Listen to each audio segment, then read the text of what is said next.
Lagot! Deadline pala ngayon. May nakalimutan ka ba? Ano nga bang kukunin ko? Ano ba talaga yung kukunin ko? May nakalimutan ka ba? Mali na naman. Ano ba yung password ko? May nakalimutan ka ba? Good memory makes a difference. Memo Plus Gold, pure and natural Bacua Pamonyera. Lamang ang brainy good. Mahalagang paalala, ang Memo Plus Gold ay hindi gamot at hindi dapat gamitin panggamot sa anumang uri ng sakit. Kuya Kim, ano ba talaga?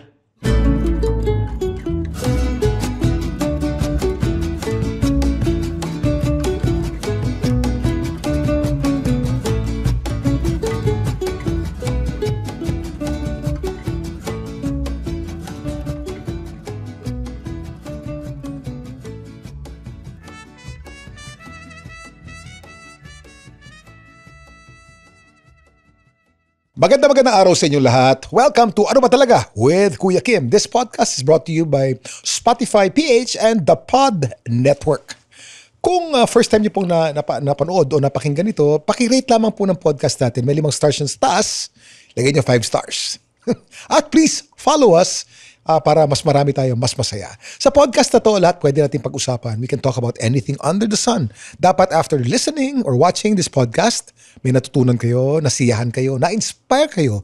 Dapat merong audience takeaway. Ang guest natin ngayong araw na to, isang malapit sa puso ko. I work with her halos araw-araw. Ito pong taong ito hindi lamang maganda. Ang puso po nito ay talagang sobrang bait at sobrang laki. Ito pong taong ito very talented din. Sobrang nakakatawa kahit hindi nagpapatawa. At ang galing umarte. One of the rising stars of GMA, ito po si Herlene Budol.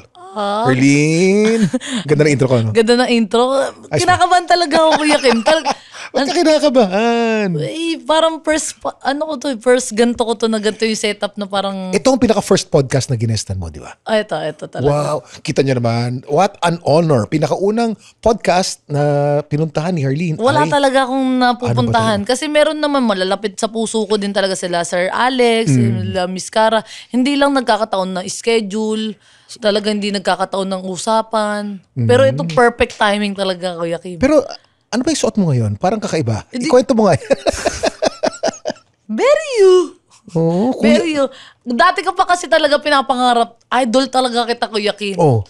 Sa lahat ng klase ng bagay. Alam nyo ba, siya yung siya yung HG. Ano HG? Hindi ko nga alam, tama. Human Google. Human ba? Human Google, HG. Oh, HG. Kala ko you. Ikaw talaga, di ba lagi ako nagtatanong sa'yo lahat ng klase ng bagay. Pangarap ko itong masuot gusto ko makopya ka. Rush na talaga ako. Na-delayed flight pa ako. Galing po akong Catanduanes. Shoutout sa mga taga Bicol dyan. Ang init ng pagtanggap nyo.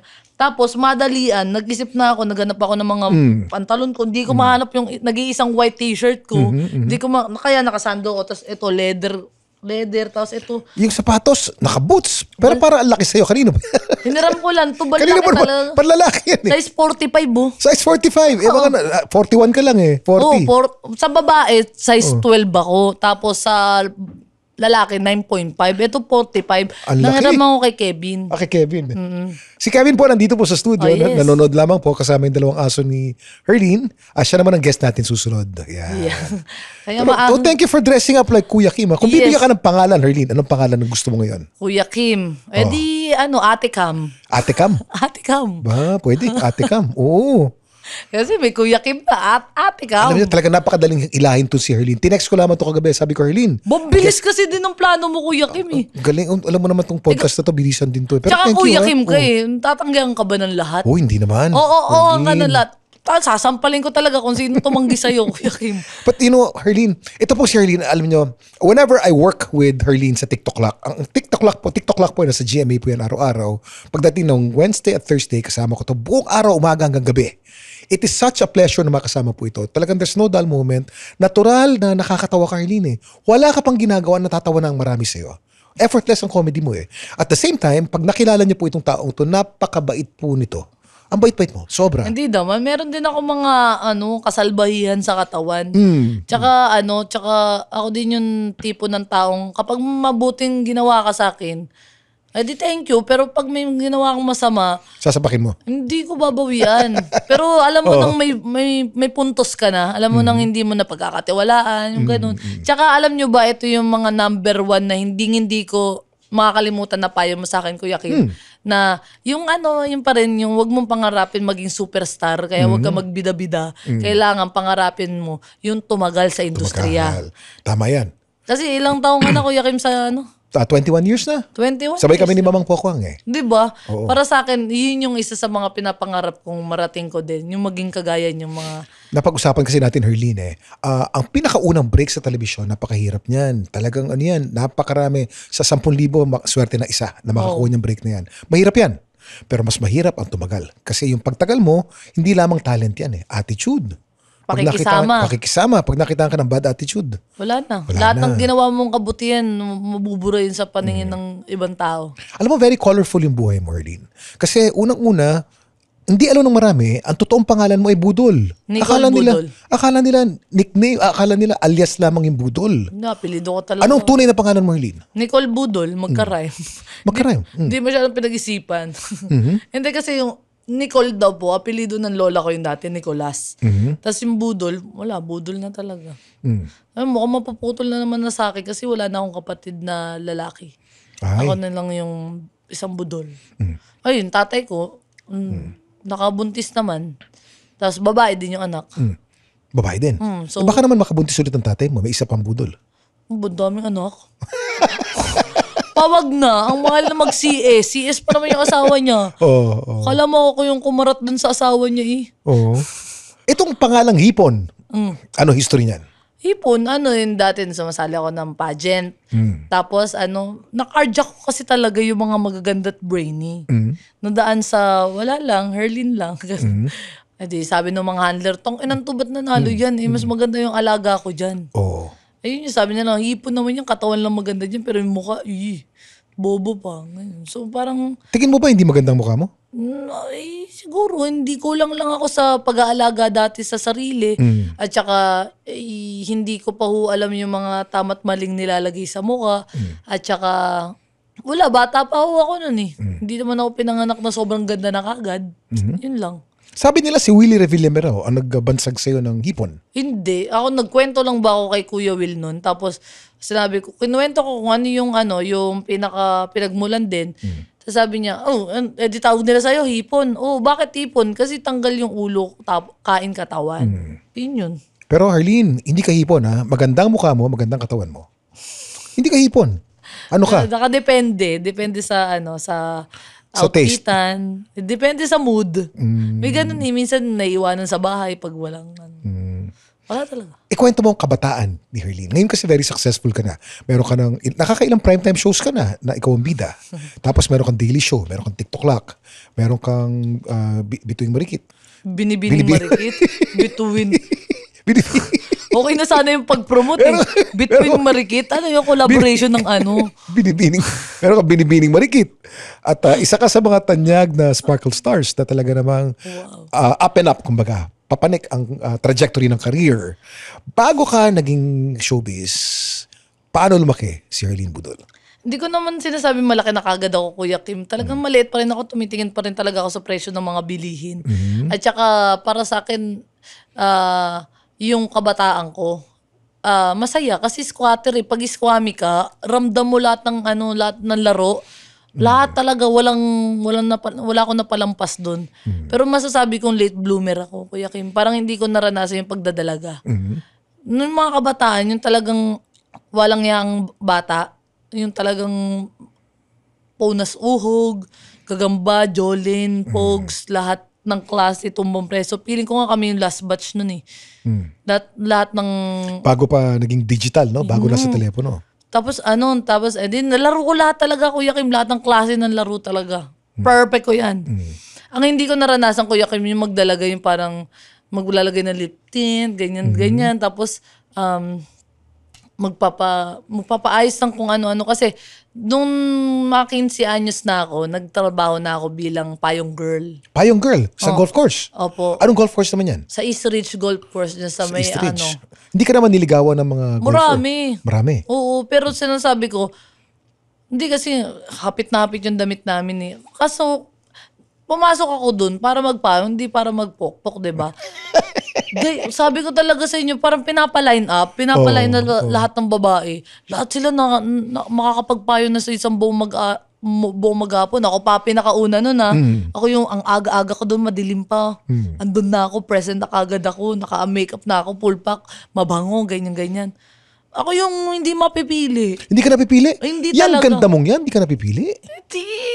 Dati nga, 20, basta 20 back pass years. Okay. So, meron lang akong isang naging player na talagang tumagal sa akin ng sobrang tagal hanggang sa ma-elbow ako, hanggang sa mawala na ako doon. Siya pa rin talaga. Namatay na lang talaga siya.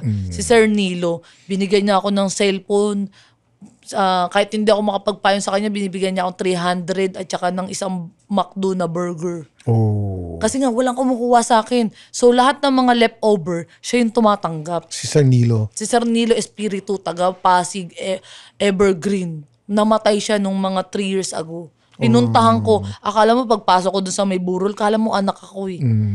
OA lang talaga ako, Kuya Kim. Pero alam mo, pagpasok ko dun, yung hagulgul ko na parang, ito yung unang taong nagtiwala sa akin na makapagtapos ako ng pag-aaral ko, sinusuportahan niya ako nang walang manyak yun Kasi Kuya Kim talagang, pag pumasok ka dun sa trabaho na yun, normal na lang sa'yo maakbayan, normal lang sa'yo mahawakan yung kamay. Machansingan. Machansingan, in short, ganun.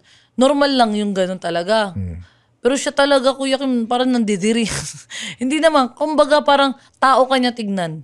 Hindi ka trabahante. Respetado ka niya. Opo. So God bless his soul. May mga taong ganyan talaga. Opo, hindi ko makakalimutan yun. So lumaki ka dun sa Rizal. Hindi Sa ba? Rizal, sa Ang Angono. tatay mo was a tricycle driver. Tricycle driver po. Kaya Hanggang marunong ngayon. ka magmotor. Dati po kasi utusan lang ako talaga. So namamasada ka palagi. Dati, pag tinatakas ko lang, tsaka pag merong kailangan bilhin sa palengke, ako namamasada ng tricycle. Tapos nanay ko, nandun lang, kapitbahay lang din namin, isang tricycle lang din pagitan. Tapos saan ka naman nag-aral pagkatapos? Sa Tayuman Elementary School, yung elementary, tapos Angono National High School nung high school, at saka nung K-12 na, nag-STI ako, private Uy. na ako. Pero hindi ko kinaya, so lumipat ako sa College of St. John Paul. Doon ako nakapagtapos. Kasi Kuya Kim, ang naisip ko, hindi ako makakapasok palagi Baka mas maintindihan ako ng private na nagbabayad na lang ako. Tapos baka pwede ko minsan iuwi na lang yung homeschool, yung mag-homeschool na lang ako. Kasi Kuya Kim, ang trabaho ko, alak. Waitress ako. Makakuha lang ako ng tip kapag uminom ako. Minsan, isang shot, 500 pesos ng tequila. So, papasok ako ng school talaga, basag na basag ako. Umabot na ako sa point na talagang tanggap na lang ng mga teacher ko na hayaan nyo na lang, kawawa na lang si Herlin, bigyan nyo ng higaan. Libro ang hinihigaan ko. Parang siguro, naisip nila na, paano ko makakapagbayad kung pag-aaral din yung... Kaya nalilito ko, ano bang unahin ko, pag-aaral o pagtatrabaho? Pag nagtrabaho ako, hindi ako makapag-aral. Pag pag nag-aral lang ako, paano ako makapagbayad? So, kailangan balanse. Yun yung mga... Kaya graduate talaga akong bobo, Kuya Kim. Tanggap ko naman yun. Pero willing to learn ako hanggang ngayon. Tatrabaho pa, nag-aaral pa rin ho ako. So, on a scale of 1 to 10, gaano kahirap ang pinagdaanan mo? 10 ang pinakamahirap, 1 ang pinakamayaman. Dati. Siguro nasa lang naman, hindi naman sad-sad sa kahirapan talagang, alam ko may mas taong mas matindi pa rin yung pangangailangan. Kasi ako, nakakapagtrabaho ako, kumpleto naman katawan ko. So, nasa 5 lang ako. Kuya Kim. Siguro challenge lang yun ni Lord na sinusubukan niya kung gaano katagal kung saan ako susuko o hanggang anong kaya ng katawan ko. Anong pinakamatinding pinagdaanan mo nung lumalaki ka? Yung ako lang, feeling ko ako lang palagi. Yung parang ako lang mag-isa. Ganun. Yung kapag meron akong gustong ikwento, pagkagaling ko sa school, wala akong mapagkwento na kapatid, wala akong nanay, wala akong tatay. Yung lola't lolo ko lang, syempre lang naman kwentuhan ko yung lola't lolo ko na, nay, meron akong bagong crush, meron akong wala eh. So lumaki ako ng ako lang. Nabuli ka ba nung lumalaki ka? Nung... Kuya Kim, ewan ko nga feeling ko may mali akong pag-iisip rin. Kasi sa loob ng bahay, binubugbog ako ng lahat. Tapos paglabas ko, feeling ko, strong ako. Na kahit sino kaya ko. Na parang, ayun, halimbawa, ko nga, pamilya ko nga, kung bugbugin ako, wagas eh. Ikaw pa, susuntok sa akin, baka di ka manalo. Yung parang ganun. Yung parang feeling ko, sa labas ko, inilalabas yung galit ko. Sa loob na nararamdaman ko. Halimbawa, sa loob ng bahay, ako yung aray, kawawa, nabugbog, ganyan. Paglabas ko, walang kahit sinong pwedeng umano sa akin na, kaltukan kita eh. Bakit pagsuntukan kagad ako? Sa tingin Salbahe mo, ako. nakatulong sa'yo yung pinagdaanan mong napakahirap na pagbubugbog nung bata ka pa? Feeling ko naman, Kuya Kim, naturuan lang ako. Ganun talaga yung way talaga dati. Kahit, Ako naman, ako din naman, dumaan doon. Hindi ko pinagsisihan yung mga bugbog na yun kasi baka kung hindi ako binugbog, baka pariwara lang din ako. Ako yung tipo ng hindi maasahan na bata na parang tama. Alam mo, Kuya Kim, napagtanto ko lahat ng mga ginawa nila sa akin pambubugbog. Lahat ng ginawa nila sa akin pangangaral na bawal ako lumabas. Dapat hanggang alas 7 lang, nasa loob na ako ng bahay. Kuya Kim, akala ko dati ako pinagugas ng pinggan, pinaglalaba, lahat talaga. Akala ko dati aping-api ako eh. Akala ko, wala na bang ibang uutusan? Ako na lang ng ako. Dati talagang, sorry, pero namumura ko yung mga pamilya ko nung tangin to mga to, yan patamad eh. Yung pala, Kuya Kim, ngayon ko na-realize na matanda na ako, na inire-ready lang pala nila ako kapag dumating na yung point na ako na lang mag-isa.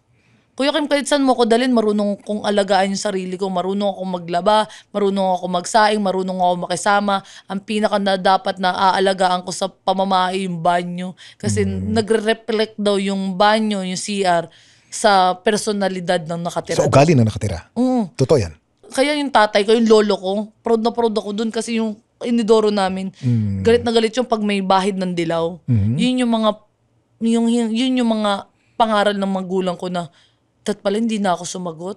Dat pala mas ginalingan ko ng makinig para din pala yun sa akin. Kasi kakain pala ako ng mag-isa lang sa bahay. Namimiss ko yung mga moment na kasama ko sila. Kasi parang OFW po talaga ako sa Quezon City. Kasi kahit nanguno lang sila, hindi naman ako makakauwi basta-basta eh. Tatawag na lang ako. Andun yung point na parang nisip ko na dati ayokong makisabay sa kanila kumain kasi ako yung magugas ng pinggan pagtapos. Sabi ko kahit ganong kadaming pinggan yung hugasan ko basta makasabay ko lang ulit sila. Ngayon yung mga moment na Namimiss mo sila? Ay, iyak sila pa. Dapat masaya lang to eh, sabi mo yun. Sige lang. Yun. Parang buong buhay ko, Kuya Kim, naranas. Parang ako lang mag-isa. Parang lagi akong longing sa pagmamahal. Kaya dati nung nagkasyota ako, share ko lang, dati nung nagkasyota ako, talagang nung naranasan ko yung pag-aalaga, sabi ko, hindi ko napapakawalan to. Gusto ko yung ganito, gusto ko yung nararanasan ko maalagaan, gusto ko yung may nag-aasikaso din naman sa akin. Yung pala, hindi. Huwag mo hanapin yung pagkukulang mo sa ibang tao. Kailangan, ikaw mismo, mahalin mo muna yung sarili mo bago ka magmahal ng ibang tao. Kaya yung pamilya ko, nung mahal ko na yung sarili ko, mas na-appreciate ko sila kasi nakakain na kami ng pagkain. Nakakain na kami sama-sama sa restaurant. Talagang nung lahat ng pagkukulang nung kabataan ko, talagang napupunan ko ngayon. Hindi ako mayaman, Kuya Kim. Hindi rin ako magastos na tao. Lahat ng pera na meron ako, simula nung nag-vlog ako, nung first vlog ko hanggang ngayon, never kong ginalaw, Kuya Kim. Lahat ng first show ko, first magandang dilag ko, binibini marikit, wala pa akong ginastos na pera ko. Talagang, para sa future. Kasi anytime ayokong wala kami madukot. Gusto ko, may backup kami na meron ako madudukot na pera. Kasi wala nang ibang aasahan sa amin. Ako lang. Kailan dumating ang pinakaunang break mo sa showbiz? Nung kay Kuya Will po talaga. Ay, nanay ko, kundi dahil sa nanay ko, Kuya Kim, ayoko naman sumali talaga eh. Ako yung tipo ng tao makapal ang mukha pero mahihain. Makapal ang mukha pero mahihain. Kasi parang pag hindi mo ko inunahan, parang kumbagan, kung hindi mo ko ipupush, ayoko talaga. Hindi Gets ko yan. Alam ko sa'yo yan. Gets ko yan. Pero pag natulak ka, all out. Oo, All yung out, parang, sige na nga. So, balik tayo kay Kuya Will. Paano yung pinakauna? Pumunta ka sa Ayun, Will to Win. pinilit po ako ni mama na Sumali sa contest, Opo, no? napanood niyo sa commercial. Ang contestant ganun, ngayon ay mga nagka-car show, yung mga magagandang katawan. Mga Car model, ganyan. oo. Hindi naman po ako nag-car show dati. Nagsinungaling lang po kami ng nanay ko. Pero sinabi ko dun sa mismong one-on-one interview na hindi po talaga ako nagka-car show. Sinabi lang po ng nanay ko na sabihin ko daw po nagka-car show ako. Pero kasi ang sinabi ng nanay ko, sabihin mo na lang kasi palagi ka na nanalo ng pageant. Puro body physic, body beautiful, Miss Flawless, basta usapang katawan. So, nilaban ako ng nanay ko. So, 1,000 lang yung pera ko noon. Pera ko yun, 1 buwang kong baon yun sa school. Yung 1,000 ko na yun, sabi ko, may susugal ko to. Kahit naman manalo dun, sabi ng nanay ko, kahit matalo ka dun sa wawawin, may 10,000. Di 5,000 sa'yo, 5,000 sa akin. Malinis, balik yung 1,000 mo. Ako naman, sige. Kasi yung ate ko, naisali niya na, kaliwaan pati yung bayad sa wawawin. Edi ako, laban kagad ako. Sabi ko, sige, talagang naranasan ko yung first luwas ko. First luwas ko yun, Kuya Kim. Na nag-jeep, nakailan jeep kami ng nanay ko from Santa Lucia, bumaba ng Cubao, from Cubao, sakay ulit ng isang jeep, ganun. Tapos pumila, ang dami mga magagandang babae, ganyan. Ang hirap ng pinagdaanan ko bago ako makapasok dyan sa wawawin na yan. Hey, his name is Chico Garcia. And his name is Gino Killiamore. And together, we are Only Fun. That's right, for only $12 a month. But if you're willing to pay, why not? No, we're from a podcast that talks about movies, TV shows. Basically, we do reviews of K-dramas, whatever really. Whatever is on streaming, whatever is on cinemas. We also get to occasionally interview celebrities, actors, directors, and of course infused with our own witty brand of humor and slice of life. Wow. I guess we don't infuse a lot. Check it out. O pagkatapos ng pinakaunang encounter mo kay Kuya Will, ano sumunod? Yung yung interview niya sa akin, parang nag-share lang naman ako kung ano yung mga napagdaanan ko sa buhay. Kasi sinabi, parang in-explain sa amin kung paano daw maging masaya, parang hindi kabahan. Kahit hindi ka tanungin, magsalita ka na ng magsalita. Ganun ka. Parang, tas wag mo siyang kukuya. Dapat will lang, ganyan. Para mas komportable ka, ganyan. Di sabi ko, sige, ganyan. Kumbaga, napili, 2 maganda, 1 panabla. 2 maganda, 1 panabla. Ano ka doon? Ako yung panabla.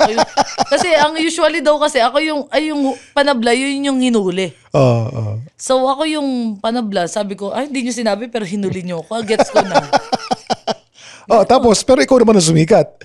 Paano ka sumikat pagkatapos nung kay Kuya Will? Hindi, kasi naging regular ka na doon sa hindi pa. Will to Win. Kinabukasan yun, ay parang after 2 days, Teka, wawawin pa to, no? Wawawin. After 2 days, biglang may tumawag sa akin. Sabi niya, hello, ikaw ba si Herling? Ganito, ito, si Keme. Alam mo, mabot kasi ng 30-something million yung views mo for 2 days. Kaya baka pwede kang bumalik dito, tapos mag-guest ka lang ulit as audience. Tapos pag nakita ka ni Kuya, papansinin ka naman nun. Tapos sabi ko, sige po, tuwan-tuwa ako kasi baka may budget na naman eh. So balik ako, umpo ako dun. Tapos doon na nag-start, na parang guest co-host muna, subukan kung paano kumapa. Talaga, Kuya Kim, araw-araw talaga ako nag-aangkas. Para lang makapasok ako ng... Magmula sa Rizal, nakaangkas ka? Nakaangkas ako. Tapos, yung damit ko, ubusan ng damit dun. Talagang wala kang stylist, walang makeup artist, walang lahat. Nag-umpisa talaga ako, pek-pek short ko. Yung isang pek-pek short kong maong, pang forever na yun, top lang papalitan mo. Ganun lang siya hanggang sa naging regular na. Paano ang experience ng katrabaho si Kuya Will? Yung experience, marami kang matututunan. Kasi si Kuya Will yung tipo ng tao na hindi pwede yung okay na yan. Siya yung tipo na dapat practice pa lang the best na kagad. Hindi, perfectionist. Opo. Ganyan yan. Kasi hindi mo, tama rin naman. Kasi ang sarap din niyang pakinggan. Kasi ang dami mo matututunan kasi sa kanya. Kasi hindi naman yan siguro din mararating kung nasaan siya ngayon, kung hindi siya ganon. So, siya yung tipo ng taong kakabahan ka kapag nagsalita. Yung tipo ng tao na papakinggan mo kapag nagsalita. Kasi lahat lahat ng sinasabi niya, may diin, alam mong totoo, alam mong paniniwalaan mo. So marami pa akong natutunan sa kanya. Pagkatapos nung co-hosting mo with Willie, anong sumunod naman? Mga acting. Acting. Ano ang pinaka-memorable na acting role mo pagkatapos? Yung storya ng buhay ko, nag-away pa kami ng nanay ko doon. Sa ano to, no? MPK, no? Opo. Nag-away kami ng nanay ko kasi kailangan, bawal ata sabihin to, kailangan kasi may pasamain ng konti. Oh. Para, totoo talaga. Anong naging masama yung nanay mo? Naging sobrang parang feeling niya, parang nabash kasi siya. Oh. Kasi ganun talaga, Kuya Kim. Kailangan may pasamain ng konti para maging maganda lalo yung istorya ng buhay mo. So, halimbawa, napasama siya ng konti. Hindi ako pinansin ng nanay ko ilang buwan. Talaga, sabi ko. Pero okay na naman kayo ng nanay mo. Okay ngayon. na Nakita ko kami. kayo together. Yes, talaga sobrang okay nyo eh. Hanggang ngayon, parang isang araw lang o kahapon na. Nagpa-beauty parlor pa kayo sabay. Yes, Kuya Kim. Lahat na ng mga pwede niyang maranasan, binibigay ko na sa kanya talaga. Ako yung bumabawi sa mga pagkakataon na hindi nila nagawa sa sarili nila. So, ayun na nga. Sumama yung loob ng nanay ko. In-explain ko na lang, ma, yaan mo nag-artista tayo. Yaan mo na lang. Alam naman natin sa isa't isa. Inaaway nga ako ng iba na ganto-ganto daw ako sa'yo. Hindi naman ako naging ganyan sa'yo. Ayun lang talaga. May dagdag bawas ba? Nagkaroon ng face si Harleen Budol na sumasali ka sa mga beauty pageant, Binibining Pilipinas. Kwento mo. Yung pageant talaga na yun, Kuya Kim. Si Sir Wilbert naman ang naka-discover na parang, what if kung nagpa-pageant ka naman pala sa mga local pageant din sa inyo, ba't di mo subukan sa Binibining Pilipinas? Ayoko. Ganun kagad sagot ko, hindi pa natatapos yung words. Ayoko, ba't ako sasali dyan? Mapapahiya lang kita. Una sa lahat, hindi ko kaya makipagsabayan sa mga Barbie ng Quezon City. Mga Barbie ng syudad, parang dito. Kahit mga galing probinsya, mga biyasang-biyasa na. Ako yung tipo ng tao ako yung tipo ng babae na boyish. Naka-Bluetooth, naka-on and off lang ako eh. O kailangan beauty queen ka, o kaya ko. O kailangan maging prim and proper ka, kaya ko. Pero wag mo lang ako pagsasalitain, wag mo lang akong questionin and answer. Hindi talaga, sabi ko talaga sa kanya, wag na kuya, Sir Wilbert, wag na talaga. Tapos sinabi niya, hindi. Ayoko nga talaga, kahit anong gawin mo, Sir Wilbert, hindi ako sasali ng pageant. Kahit bahit lupa. Ay, kailan ba? Gumalan ako. Ay, kailan ba? Bahit lupa na yun, inisip ko kagad. Shit, makakalipat na kami ng bahay. Galing sa Rizal ba? Titira ka sa isang sa Manila na? Hindi. Angono pa rin. Angono pa rin. Pero subdivision, village. Hindi na sa tabing ilog. Hindi na. Hindi na talaga squammy. Pero may squammy part pa din. Pero hindi na yung nababaha ng malala. Hindi na yung pag nagkasunog, talagang hindi ka makakatulog. Talagang sabi ko. So, kamusta yung question and answer nung beauty pageant sa Binibining Pilipinas? Ano tinanong sa'yo? Ano ba yun? Kalimutan ko na. Paano ka magiging inspira? Ano yung sa tingin mo naging transformasyon mo? Ang sabi ko, naging transformasyon ko yung maging inspirasyon. Kasi parang feeling ko, kagaya ko, hindi ko naman nakita yung sarili ko na magpa-pageant ako ng ganong kalala. So parang inisip ko na lang na baka may ma-inspire sa kwento ko na kung kinaya ko, kaya din nila. Na kahit hindi lang sa pag-pageant, kahit sa buhay, kahit sa pag-aartista. Kasi wala naman nakakita sa akin kahit sino, kahit sarili ko, Kuya Kim, na makakarating ako sa kung nasaan ako ngayon. Kung bakit ako naging artista, hindi ko talaga naisip to. Never mo ba pinangarap maging artista nung lumalaki ka? Nanonood ako, humahanga ako, Kuya Kim, pero yung sarili ko, makikita ko sa TV, Pero may extra ako dati. Okay, 2.5. Katawanan talaga ako, Kuya Kim. Umi-extra ka dahil maganda yung katawan mo. Pageant din. Pageant din. Swimsuit. Mas malaki kasi bayad kapag pag extra ka na nakatupis ka. Ganun. Magkano bayad pag extra ka na nakatupis ka? Noon, pag nakatupis, umabot ako doon ng 3.5. 3.5? Malaki yan. Isang araw. 3.5. Isang araw. Pero kasi yun, minsanan lang. Tapos kapag mga daan-daan ka lang, 5 lang. Pag may lines ka, 2.5. Ganun. Pero pag swimsuit talaga, pag model ka, na-line up ka sa model, hindi ka na-line up sa mga squammy kapitbahay. Pag mga squammy kapitbahay, mga 5 lang yun. Pag may lines... Pero libre pagkain? Libre. Libre pagkain. Oo. Pero buong araw yun. Oo. Mula alas 8 hanggang alas 8. Ang call time mo, alas 2 ng madaling araw. Makakapag... Anong oras sa uwi mo? Ay, alas 2 din. Talagang wala kang reklamo kasi 3-5. Kasi pinapalagan ko nga 100 isang araw eh. Pero ngayon, magkano na sweldo mo, Arlene? Baka madulas. Basta alam ko maganda. No po, Alam ko maganda. sobrang ganda talaga, Kuya Kim. Talagang pasasalamat ko yun sa Panginoon, kay Kuya Will, kay Sir Wilbert, at sa lahat ng mga taong nag-a-advise sa akin na galingan mo pa sa buhay mo para mas lalo kang tumas yung value mo, pakikisama. Kagaya nyo, ang dami ko natutunan sa inyo, Kuya Kim. Sa lahat ng mga artista sa Pilipinas, sino ang pinaka magaling para sa'yo? Pinaka-hinaangaan mo? Ikaw, Kuya Kim. Hindi na ako Sip! Hindi talaga. Siyempre, Bakit naman ako? Ano ka ba naman? Isa lamang ako, hamak na Kuya Kim. bukod kay Kuya Will, na talagang siya yung nagmulat sa akin dito sa TV. Kayo yung naging tatay ko din, ikaw. Kasi kahit kanina ko sabihin talaga, kahit pinagmamalaki ka kaya kita, kala mo ba? Gusto kong, sinasabi ko yun na, ay, susumbong kita talaga kay Kuya Kim. Talagang pinangtatakot kita. Natatakot naman sila. Oo, tsaka alam mo parang, alam kong parang feeling ko, talagang ikaw yung tatay ko dito, na parang hindi ako magagalaw ng parang, hindi ako mabubuli ng kahit sino dahil ikaw yung tatay ko. Hindi talaga.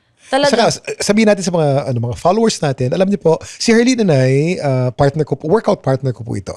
Pagka meron siyang free time, kami po ay nag-workout, crossfit kami doon sa Metcon. Pagkatapos ay nakatambay kami doon, may community kami doon, tapos kumakain kami together. Meron kami pinupuntang steakhouse doon, murang-mura, no? Murang steak, sarap, no? Order ako doon. Steak PH, oo. Shout out. Ngayon lang, medyo busy lamang si Herlene ngayon eh. Pero Marakit ako mga pyesa-pyesa ngayon. Nandun kasi ang budget. oo naman. Lalo na sa probinsya, tas politiko ang ang sponsor. Ayun, kahapon, galing ako doon. Shoutout nga pala sa mayor ng Catanduanes dyan. Sa Pandan dyan. Kuya Kim talaga, kasi ikaw yung tipo ng artista na miski mayaman, miski mahirap, miski nasa age namin, miski pinakabata, kahit pinaka-iconic ka talaga, Kuya Kim. Walang... Kakalpukan ko talaga kung sino hindi makakilala sa'yo. Kuya Kim, kahit talaga 7 anyos, kilala ka. Kahit yung pinakamatandang 100 years old, kilala ka. Kahit yung mga ka-age ko, kilala ka. Nilalagay ka pa nga sa birthday cake, di ba? Pero alam mo, Harley, hindi ko alam ba't kilala ko ng mga 7-year-olds. Nagugulat ako. Kasi hindi na nanonood ng TV ang mga yan eh. Pero yung makilala ka ng mga 7-year-old, Baka akala nila, cartoons ka. Siguro nga. Kasi talaga maganda yun, ha? Oo. Talaga. Kasi kala mo, kahit ako, Kuya Kim, tingin ko din sa'yo nung unang cartoons. Parang ikaw din si Mel Chanco. Kasi parang si Jessica So. Parang ganun si Mike Enriquez. Parang feeling ko sa inyo talaga, hala, parang hindi kayo totoo, ganun. Tapos ikaw pa, Kuya Kim, may karakter ka talaga na parang yung sombrero mo. Kaya nga ginaya kita, tinan mo. Alam mo, pag sinabi bang Herlene Budol, kung hindi ko kamukha yun, malalaman bang ako ginagaya nun? Kasi normal na damit lang naman sinusuot ko. Pero kapag sinabing Kuya Kim, uy, ang angas ng forma mo, para kang si Kuya Kim ha. Yung kumbaga meron kang tatakba na parang, si Kuya Kim yan. Yung Kuya Kim yun. Happy ka naman sa career mo ngayon? Sobra. Herlene. Bakit? Sobra. Ang layo sa dati kong buhay na talagang mahirap pa rin. Wala namang trabaho madali eh. Pero eto yung, kagaya nga nasabi mo, Kuya Kim, yung sahod na ko, ang ganda talaga. Kung yung dating 100 lang, 100 pesos per whole day, pinapalagan ko. Ngayon na binayaan ako ni Lord na kumita ng mas malaking pera, nakakapagpasaya ako ng maraming tao, nakakasama ko yung mga magagaling na artista. Marami ako natututunan. Hindi lang dahil magpayabang. Kaya sabi ko nga sa kanila, Kuya Kim, hindi lahat ng artista maraming pera eh. Kasi lahat ng artista umasa lang din sa hingi. Tama. Sponsor. Hindi lang. Marami sa mga artistang kasama natin, malakas kumita, malakas din gumastos. Oo. Pag hindi na sikat, wala na. Alam mo, Kuya Kim, yan yung isa sa mga advocacy ko. Kasi sabi ko nga, mahirap kumita ng pera pero mas mahirap mag-ipon. Kaya dati, pinag-isipan ko yun, take down notes ko ngayon hanggang ngayon eh. Hipon-ipon challenge. Hipon-ipon challenge. Paano yun? Kasi parang from scratch kasi, syempre Kuya Kim, wala naman ako naiipon na pera dati.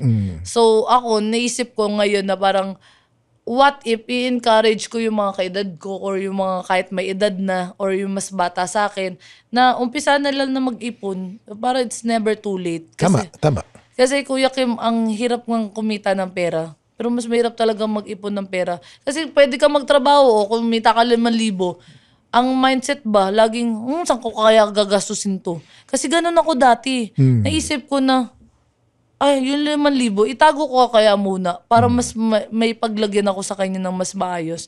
Hindi ko lang siya kayang i-explain ng tama, pero gusto kong sabihin sa lahat ng mga manonood dyan na may kumikita kayo ng regular na pera, iipunin nyo muna. Tapos isipin nyo muna na maraming beses bago nyo iwaldas kung saan nyo ilalagay, kung pang negosyo, pang sarili nyo, pang pamilya nyo. Isipin nyo maigi. Ang galing na mindset mo, Herlin. Ang galing. Nakaka-inspire ka din. Kasi natutunan ko po, Kuya Kim, kay Papa. Sa Papa ko talaga. Alam mo, Herlin, pagsisihan mo na ng maraming beses sa umpisa bago mo pagsisihan sa uli.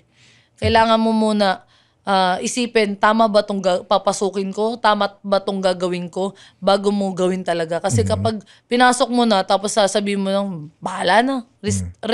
Risk taker ka. Pero dapat, alam mo yung susolusyonan mo bandang huli.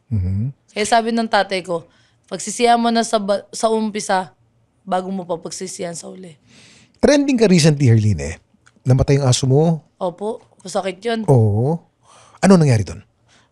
Nung binili ko siya, pero hinulugan ko pa yun, Kuya Kim, mga college ako nun. Bili ko ata 6'5". Ang tagal ko na puno yun, parang 1 taon ko din hinulugan yung 6'5" na yun. Yun yung unang aso talaga na naturing ko talagang akin. Kasi dati nakikiaso lang ako. Anong breed ng aso? Dachshund. Dachshund, okay. Mini, sobrang cute lang niya, sobrang liit lang. Baw lang ng hininga niya. Baw talaga ng hininga ng Dachshund. Sobrang tuwan-tuwa ako na, may aso na ako. Talagang binibaby ko siya. Katabi ko yung matulog. Every first time kong bumili ng cage, na may, talaga, Kuya Kim, sabi ko sa'yo, anak ang turing ko dun. Anak talaga na parang, araw-araw mo siyang sasalubungin. No? Excited ako umuwi kasi may aso ko mag-aantay sa akin. Siya yung unang-unang aso na sumasalubong sa akin. Every time na uwi ako galing school, galing trabaho, yung hindi ako ginajudge, yung hindi ako titignan ng, may alak ka. Yung wala talagang si Toti talaga yung unang asong mahal na mahal ko talaga. Tapos, lahat naman sila aso kong mahal. Pero ito kasi unang aso Kuya Kim, 8 years old Tapos nung unang bili ko siya sa kanya, mga 3 buwan, nanginig. Nanginig siya, tapos umiihi na siya. Tapos naglalaway siya, nagkalabas na yung dila niya, kulay violet na yung dila niya. Kala ko patay na siya nun yung mga 3 buwan nung nasa akin siya. Yung pala, epileptic siya. May epilepsy ng aso? Opo. Ginaganto ko, nanood ako sa YouTube, ginaganto yung heart niya. Tapos, parang na-choke siya, tapos umuubo. Tapos parang normal na lang. Tatayo siya na parang wala nangyari. So magmula 3 years old, alam mo may sakit na yung aso mo? 3 months. 3 months? Opo. Gaano katagal tumagal yung aso? Kailan yung nangyari to? Mga last week lang Opo. Na po siya sa akin? 7 years, 8 years. 8 years. Opo. Bata yun para sa aso. Opo. Kasi ang aso pwedeng tumagal ng mga 15 years, even more. So paano mo nalaman na patay na yung si Toti? Si Papa. Kasi ako, uwi talaga ako ng bahay. Umuwi naman, ayan, kasama ko speaking of aso, dito po sa loob ng studio natin, nandito yung 2 aso ni... Si Pikachu at saka si Tokwa. Sila po Pikachu and Tokwa. Siyempre, yung nagdadala ng aso, si Kevin. Hindi, napakiusapan ko lang kasi nangiram ako ng sapatos. Sapatos si Kevin yan. Yes. Si Kevin po, co-star po ni Herlin doon sa kanyang serye ngayon. Tuloy mo yung aso. Umuwi naman talaga ako ng bahay. Sa Angono Rizal, umuwi talaga ako doon, Kuya. Tapos, edi kainan, ganyan, saya-saya na. Tapos parang hinanap ko yung aso ko. Siyempre, may countdown dyan, may attendance yan saan si ganito? Herlin, kasi ganito yung balat sa akin ng tatay ko. Herlin, kasi si Toti. So, yung palang alam ko na. Nasaan na, nagwala na ako nun. Kaya bago pa man din ako nag-video, nakaiyak na ako, nakapagwala na ako ng malala. wala na yung iyak ko na yun, pakalma na ako nun, Kuya Kim. Nakita na kita umiyak eh. Ganun talaga, di ba? Oo, todo ka umiyak palagi.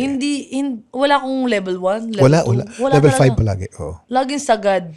Ay, sabi kasi sa comment section, ang OA ko daw. Ang OA nung sakit eh. Ang OA nung naramdaman ko, Kuya Kim, para akong nawalan ng... Nakamag-anak. No, sobra po anak. talaga. Kuya Kim, yung sakit, sobrang sakit. Yung tipong uwi ka sasalubong sa'yo yung mga aso mo, kulang na ng isa. First time ko pati namatay ng aso. Kaya yung sakit niya, never kong inakalang mangyayari. Yun yung sakit na yun. Kamusta ka ngayon? Okay ka na? Ngayon po, opo. Kagaya yun, dami nag-offer po sa akin kasi Gusto sana kita bigyan ng aso eh. Ayun nga. Masaya po ako doon. Gusto ko naman po talaga. Kaso 9 pa po yung aso ko.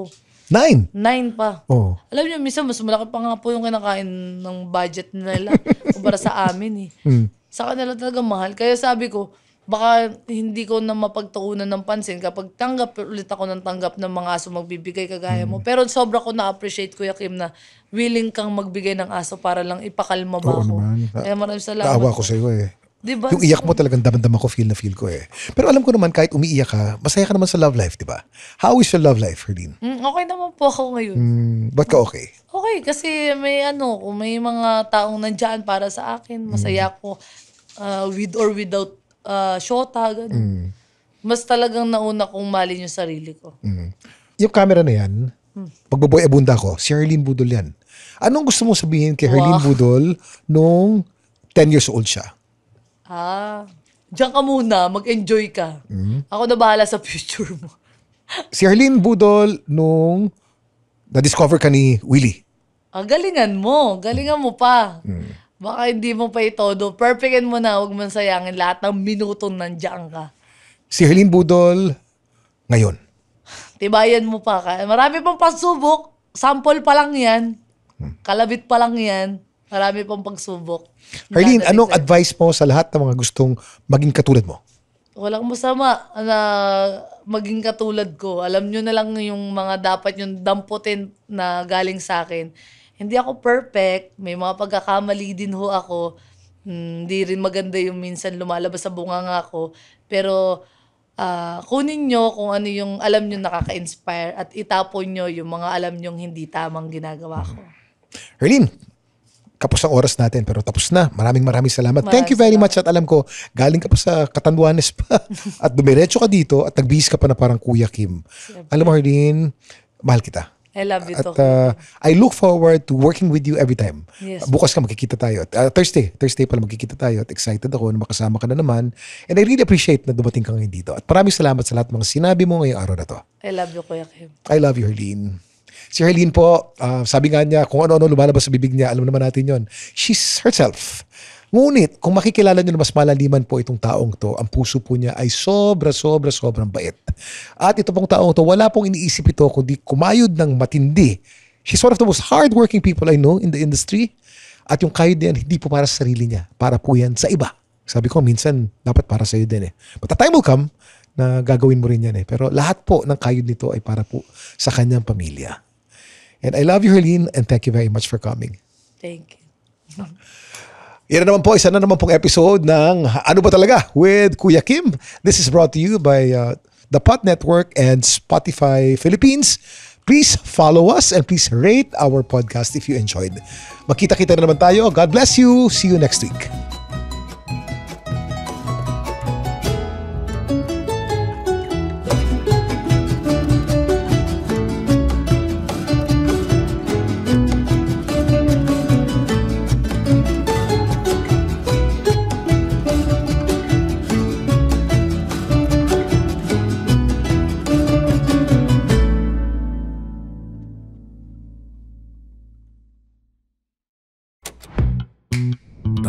Network Entertainment. The opinions of podcast creators, hosts, and guests are not necessarily reflective of the official stance of the Pod Network Entertainment, its hosts, or other network programs. The content created by the people behind the podcast is personal and not meant to harm any religion, ethnicity, group, organization, company, or individual.